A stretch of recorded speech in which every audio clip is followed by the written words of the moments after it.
Come on, mold. Come on. Ah, it's alive. It's alive. What are you doing? Oh, 4-member Concrete Tsunami asked how to make a fedora hat out of felt, and I was told that we needed mold for it. So I'm just gonna add this little blue baby in here and... I think they were talking about a different kind of mold. Huh. Well, what are we supposed to do with this guy? Are you kidding me? I blew off a loaf of bread for this gig. Yeah, let's leave the hat molds to Victor Osborne from now on, shall we?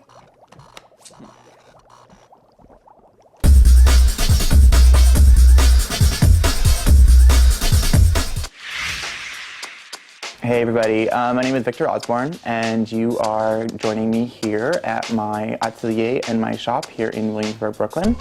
I have been making hats in New York for about 4 or 5 years. I like being called a milliner because I think it's somewhat of a rare term used these days, and there's not too many of us around. I'm going to show you how to take a hat that you love, something you can find at the thrift shop, something you can go to the vintage store. I'm going to teach you how to replicate that shape and make a mold out of it. I'm going to show you how to make a professional block. This is the keystone for all millinery. It's a block you'll have and you can use over and over and over again.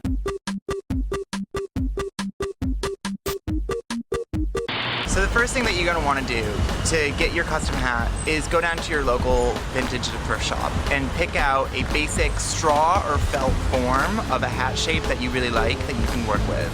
I found this kind of awesome hat that I really like the crown shape of, and I wanted to make a cocktail hat very similar to this. You're going to take this and you're going to cover it in a spray sizing. So you can get it at art stores, like a fixative, something like this. It's going to keep the shape really hard, and then that's going to make it an even stiffer shape, and it'll be easy to work with.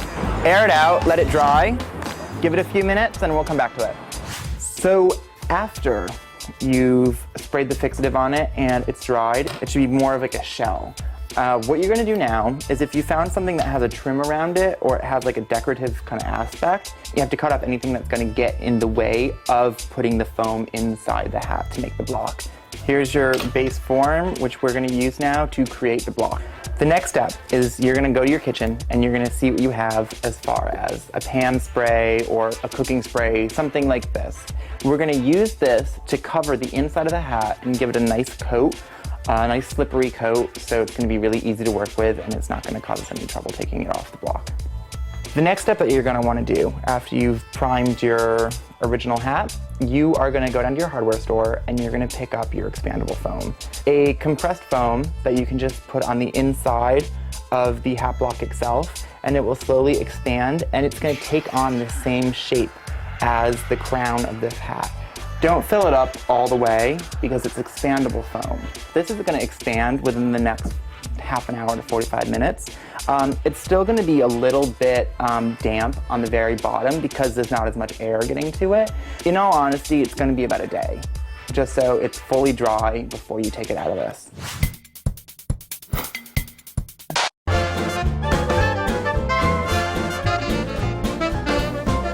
You're watching Threadbanger. After you take your foam out of your initial hat shape, this is what your shape is going to look like. Then what you're going to want to do is you're going to want to sand it down slightly using a fine grade sandpaper. And what this does is it roughs it up a little bit and it makes it easier to kind of block, and it smooths out your shape. What you need to make next is a rope line. If you have like a tool bin, see if you have a sander, an edge sander, something like this, that you're going to use to go around and create a little ridge. You're going to use a rope, just something really strong that's like sturdy that you can wrap around. Loop it into a circle and you're going to tie it to itself, and you're creating a millinery slip knot like this. And I'm just going to show you, before I put the felt on it, how it's going to work. You're going to put it over your block in this groove that you've just created, like this. And that's going to hold down your felt. The next step that you're going to want to do is you're going to want to actually get your felt to put over your block here. This is what the felts look like when you order them. If you can't find one in your local area, you can always go online. There's a supplier, Hats by Lico, which is hatsupply.com. You can order whatever you want and she can ship it to you. You are gonna wanna steam it or wet the inside. You can either put it on a steamer and steam it from the inside, or simply get a sponge with some water and then wet the inside of it. While it is still very moist and malleable, you're gonna wanna simply put it over your shape. You're gonna grab it on the inside like this, and with the palm of your hand, push down slightly. And the same thing, push down slightly over here, and then that's gonna really bring the felt down. And you're really just gonna wanna shape it to the actual form that we just previously made, and really contour it.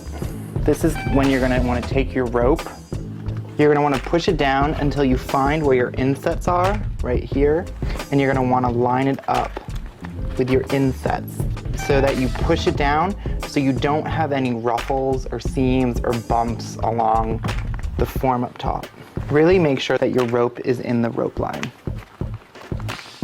You always wanna work top to bottom, but if you work from the top, shape it how it needs to go, and then push it down, it's always gonna lay smooth against the form itself. Initially, once it dries, which it should dry overnight, you're gonna have the shape that you need. And then from that point, you can trim it and decorate it any way that you want. Here are a few examples of some pieces that we make here at our shop, and some different techniques of trimming that you can do with them.